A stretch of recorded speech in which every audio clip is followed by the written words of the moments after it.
ci beneen dossier muy l'affaire ArcelorMittal au Sénégal muy concerné un contentieux entre l'État sénégalais et le géant sidérurgique ArcelorMittal portant sur l'exploitation des gisements de fer à la Falémé. Donc bi les différents nag bi les problèmes day remonter à la rupture d'un contrat initial bi nga xamante ne nag signé woon nañ ko avec la société Kumba Ressources durant la présidence d'Abdoulaye Wade diggante 2000 ba 2012.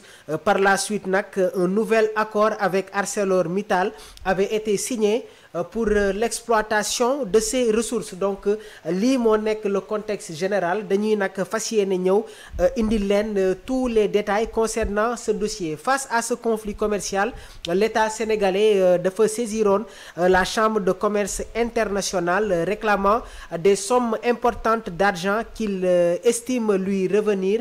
En 2014, un accord transactionnel a été conclu prévoyant un paiement global de 150 millions de dollars à ArcelorMittal, dont 140 millions ont effectivement été versés. Cependant nag cet accord est aujourd'hui au cœur d'un scandale politico-financier impliquant des accusations de corruption, de blanchiment de capitaux et d'opacité dans la gestion de ces fonds. Démb mercredi 20 août 2025 ki nga xamante ne moom mooy Aly Ngouille Ndiaye nekkoon ancien ministre des Mines et maire actuel de Linguère a été convoqué et entendu par le doyen des juges du tribunal de Dakar.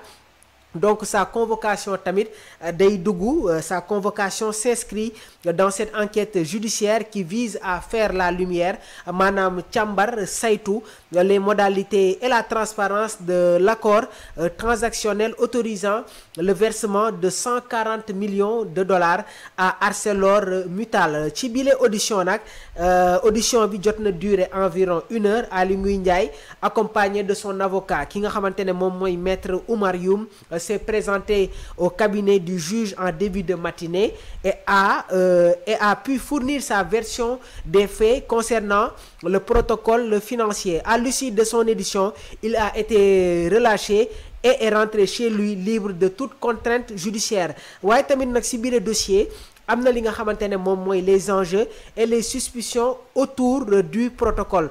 Ñu fas yéene ñëw ba tey indi leen les autres détails. Donc plusieurs éléments dafay nourrir les interrogations de la justice et des autorités sénégalaises. Alors, rôle des acteurs clés. Le protocole financier controversé a été signé le 30 mai 2014. À l'époque, ki nga xamante ne moom mooy Amadou Ba nekkoon ministre de l'économie et des finances avait validé cet accord. Cependant nag l'ancien agent judiciaire de l'État Aïssa Gassama Tall avait refusé de paraphrer le document, jugeant les conditions désavantageuses pour le Sénégal.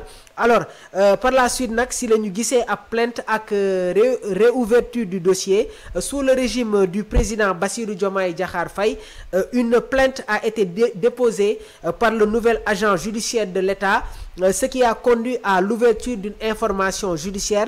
Donc enquête bi nag day explorer des chefs d'accusation graves, notamment la corruption, le blanchiment de capitaux, l'escroquerie ak li nga xamante ne nag moom mooy association de malfaiteurs. Ci biir dossier am na ay yeneen personnalités yi nga xamante ne jot nañ leen ci cité. Donc d'autres anciens ministres war nañu dem wuy ji dans les prochains jours, notamment Birima Mangara, ancien ministre du budget, et Amadou Ba, aujourd'hui figure de l'opposition, pour clarifier leur rôle dans la validation et l'exécution de cet accord.